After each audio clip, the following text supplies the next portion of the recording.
दोस्तों नमस्कार। दोस्तों, अगर आप बैंक या पोस्ट ऑफिस में पैसा रखते हैं, नौकरी पेशा हैं या टैक्स पेयर्स हैं, या फिर आपके पास दो प्रॉपर्टी है, तो आपके लिए फायदे की खबर है। दरअसल 1 अप्रैल 2025 से नए वित्त वर्ष यानी वित्त वर्ष 2025-2026 की शुरुआत होने जा रही है और नए वित्त वर्ष से पैसों से जुड़े कई नियम बदलने जा रहा है, जिससे बैंक और पोस्ट ऑफिस में पैसा रखने वालों, नौकरी पेशा, टैक्स पेयर्स को फायदा होने वाला है।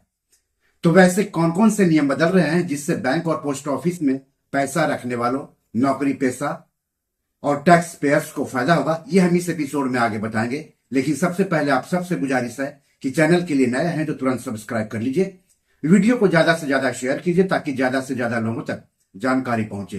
हो सकता है आपके एक शेयर से आपके किसी अपनों का ही फायदा हो जाए। तो चलिए आगे बढ़ते हैं। सबसे पहले बात कर लेते हैं इनकम टैक्स से जुड़े नियम जो बदलने वाले हैं।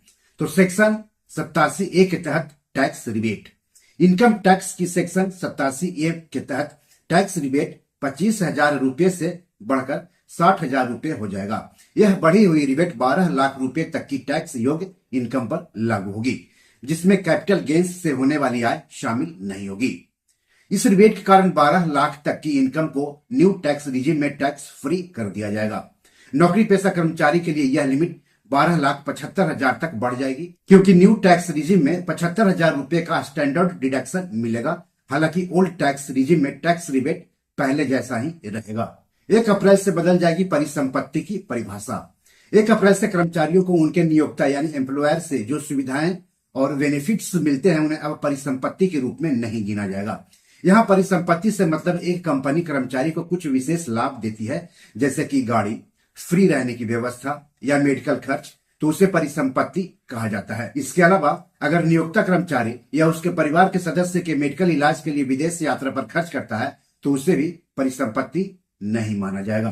टैक्स स्लैब और दरें, 1 अप्रैल से न्यू टैक्स रिजिम में टैक्स स्लैब और दरें बदलने जा रही है। बेसिक छूट सीमा 3 लाख से बढ़कर 4 लाख रुपए हो जाएगी। इसके अलावा सबसे ज्यादा 30% की टैक्स दर 24 लाख रुपए से ऊपर की आय पर लागू होगी। हालांकि ओल्ड टैक्स रिजिम में स्लैब और दरों में कोई बदलाव नहीं होगा। बढ़ जाएगी टीडीएस लिमिट, तमाम तरह के ट्रांजैक्शंस पर टीडीएस और टीसीएस डिडक्शन की अधिकतम लिमिट बढ़ाई जा रही है।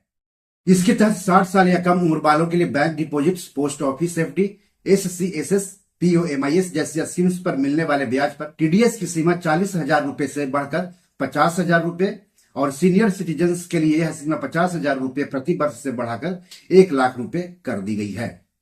यूलिप्स में मिले रिटर्न पर लगेगा टैक्स।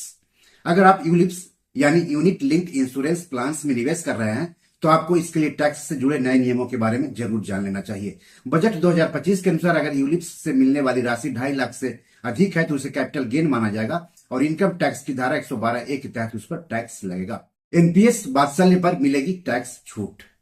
नए वित्त वर्ष में सैलरीड एम्प्लॉय और अन्य टैक्स पेयर्स अपने बच्चों के एनपीएस बात्सल्य अकाउंट में योगदान कर सकते हैं और ओल्ड टैक्स रिजिम के तहत एक्स्ट्रा 50,000 रुपए का डिडक्शन क्लेम कर सकते हैं। 2 प्रॉपर्टी पर बदलेंगे टैक्स नियम। सैलरीड कर्मचारी और अन्य टैक्स पेयर्स कई बार कंफ्यूज होते जा रहे हैं कि उन्हें दूसरी संपत्ति के लिए टैक्स देना होगा या नहीं देना होगा। 1 अप्रैल से उन्हें आसानी होने वाली है, क्योंकि फाइनेंस बिल 2025 के तहत किए गए कई बड़े बदलाव में से एक सेल्फ ऑक्युपाइड प्रॉपर्टी की एनुअल वैल्यू आसान हो जाएगी। 1 अप्रैल से सैलरीड कर्मचारी और अन्य टैक्स पेयर्स 2 संपत्तियों पर शून्य मूल्य का दावा कर सकते हैं, चाहे वो सेल्फ ऑक्युपाइड हो या नहीं हो। इसके अलावा कुछ अन्य बदलाव भी होंगे। मिसाल के लिए आप अपने डिजी लॉकर के नॉमिनी को अपनी इक्विटी शेयर और म्यूचुअल फंड स्टेटमेंट देखने की परमिशन दे सकते हैं। कुछ क्रेडिट कार्ड भी नए वित्त वर्ष से अपने बेनिफिट बदलने जा रहे हैं। सरकारी कर्मचारियों को एनपीएस के तहत यूनिफाइड पेंशन स्कीम चुनने का विकल्प मिलेगा।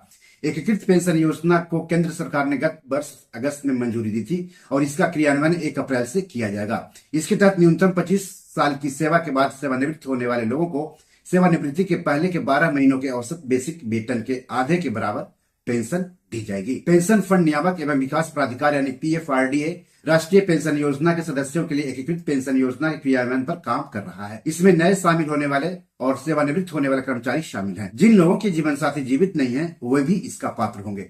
तो बी और मनी मैनेजर में आज इतना ही। 1 अप्रैल से इनकम टैक्स टीडीएस नियमों में जो बदलाव हो रहा है उस पर आपका क्या कहना है कमेंट बॉक्स में जाकर हमें जरूर बताइए।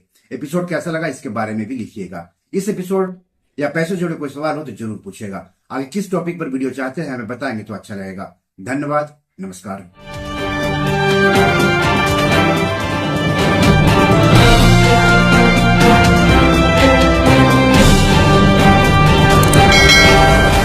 दोस्तों, ये मेरी 7 किताब है जो कि amazon.com पर पब्लिश है। आप इसे डाउनलोड करके पढ़ सकते हैं। इन किताबों के लिंक्स इस वीडियो के डिस्क्रिप्शन में दिए हुए हैं। इन 7 किताबों में से 5 किताब मनी मैनेजमेंट पर है, यानी पैसा निवेश करके अधिक पैसा कैसे कमाएं पर आधारित है।